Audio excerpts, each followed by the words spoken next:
Hello, नमस्कार. स्वागत आहे तुमचं माझ्या मराठी यूट्यूब चॅनलमध्ये. तर आज मी तुम्हाला जो ब्लॉग दाखवणार आहे तो आपल्या उन्हाळ्यामध्ये जो वाळवण तयार करतो त्यामधील सगळ्यात सोपा पदार्थ सांडगे. अगदी सोप्या पद्धतीने मी सांडगे कसे करणार आहे, म्हणजे मी नाही तर माझी मम्मी, माझी आई सांडगे कशी करते ती पद्धत मी तुमच्यापुढे शेअर करणार आहे.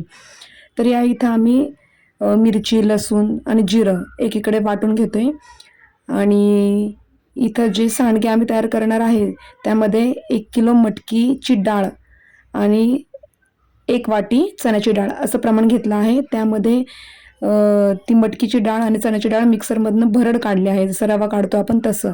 तर त्यानंतर त्याच्यामध्ये लाल तिखट, जरा तिखट जास्त कोणाला आवडत असेल तर जास्त आपण टाकायचं. त्यानंतर त्याच्यामध्ये मीठ टाकायचे चवीप्रमाणे आणि इथं जी मिरची, लसूण आणि जिरं आहे त्याचं भरड काढली आहे. जास्त पेस्ट पण आपण करायची नाही. तर ती भरड जी आहे ती या पिठामध्ये मिक्स करायची आणि जी डाळ आहे मटकीची, तर ती भरड काढायची आहे. जास्त एकदम पीठ पण त्याचं करायचं नाही. त्यानंतर बारीक एकदम जी गावरान कोथिंबीर असते, ज्याला फुलं असतात, बारीक पानांची कोथिंबीर म्हणतो आपण त्याला, ती गावरान कोथिंबीरच ह्याला वापरायची. तर एकदम बारीक पातळ अशी चिरून घ्यायची. पाहू शकता तुम्ही, मम्मी एकदम बारीक चिरत आहे ती. तर गावरान कोथिंबीर एकदम बारीक अशी चिरली की त्याचा वास जो आहे तो खूप छान लागतो. भाज्यांमध्ये पण आपण नेहमी गावरान कोथिंबीर आहे ती वापरली तर भाज्यांना छान असा स्वाद येत असतो. तर इथं कोथिंबीर जी आहे ती बारीक चिरून घेतली आहे. सांडग्यांमध्ये मस्त ती दिसते आणि त्यानंतर त्याचा जो टेस्ट आहे तो खूप छान लागते. तर कोथिंबीर जी आहे ती अशी बारीक चिरून आपण ते जे डाळीचं पीठ घेतलं होतं, मटकीच्या डाळीचं पीठ आणि चण्याच्या डाळीचं पीठ त्यामध्ये मिक्स करून घेतोय. स्टार्टिंगला पाणी टाकायच्या आधीच असं कोरडं सगळं एकजीव करून घ्यायचं आहे. थोडं थोडं असं करत आपल्याला हे जे पीठ आहे ते घट्टसर मळून घ्यायचं आहे. एकदम पाणी आपण त्यामध्ये अजिबात टाकायचं नाही. तर पाहू शकता तुम्ही या इथं एकदम पाणी टाकलं नाही आहे, तर थोडं थोडं असं प्रमाण त्या पिठामध्ये आपण घेतलं आहे, सांडग्याच्या पिठामध्ये. तर सांडग्याच्या पिठामध्ये चण्याची डाळ ही थोडी प्रमाणामध्ये वापरायची, कारण त्याचं एक रिझन आहे. तर चण्याची डाळ जास्त प्रमाणामध्ये घेतली तर सांडगे आपले कडक होतात आणि आपण जर त्याची भाजी केली तर ग्रेव्ही वगैरे केली तर इतकी चांगली लागत नाही ती, किंवा ती कडकच राहते. सांडगे आमटीमध्ये कडक राहतात, शिजत नाही व्यवस्थित.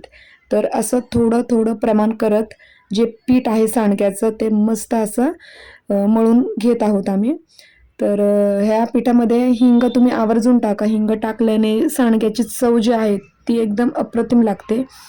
आणि कोथिंबीर, लसूण वगैरे ह्या गोष्टी ज्या आहेत त्या न विसरता तुम्ही टाकायचं, कारण की सांडग्यांना ह्या जर गोष्टी आपण वापरल्या नाही तर चव काही इतकी देत नाही सांडगे.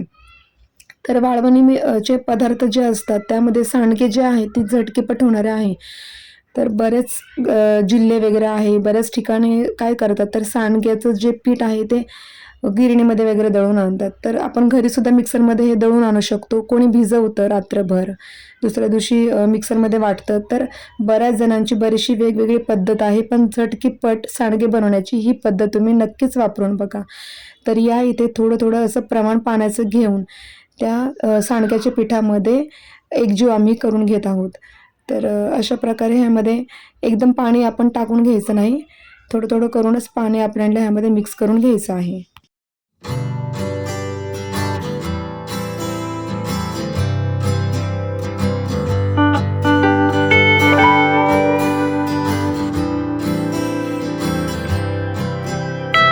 कुठलाही वाळवण्याचा पदार्थ मीठ बरोबर आहे का नाही हे पाहिल्याशिवाय अजिबात करायचं नाही, कारण की एवढं करून जर आपण वाळवलं आणि त्यात मीठ जर कमी असेल तर ते सगळं काही वेस्ट जातं.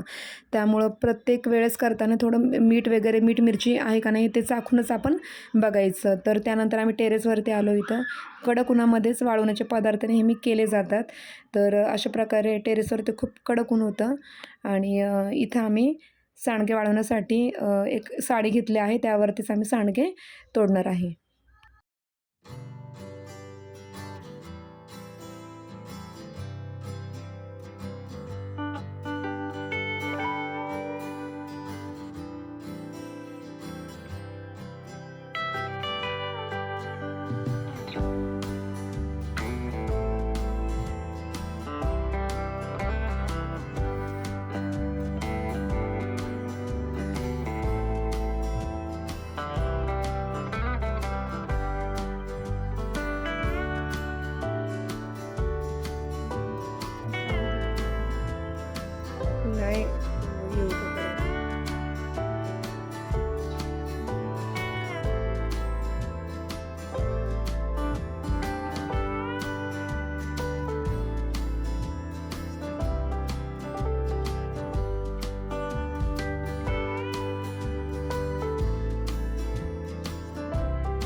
तर मैत्रिणींनो, सांडगे जे आहेत ना त्याला मस्त असं कडक होऊन द्यायचं. एका दिवसामध्ये आपण ते अजिबात बरणीमध्ये भरून ठेवायचं नाही, तर ते 2 ते 3 दिवस उन्हामध्ये मस्त असे वाळवूनच आपण बरणीमध्ये भरून ठेवायचे आहे. तरच ते वर्षभर चांगले टिकतात.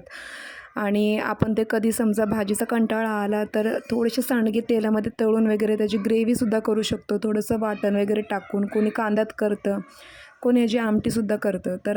तर आपापल्या पद्धतीनं तुम्ही सांडग्याची भाजी नक्कीच करून पहा.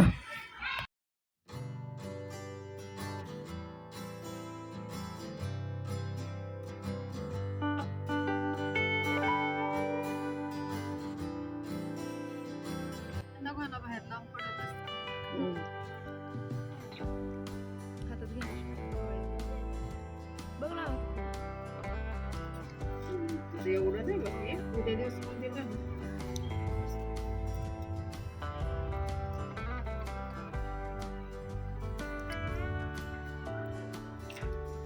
किती आहे?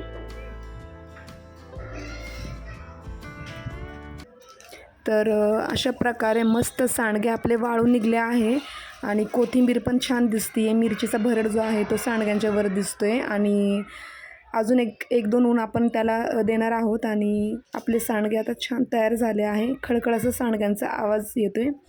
तर व्हिडिओ आवडल्या चॅनलला लाईक, शेअर आणि सबस्क्राईब करा.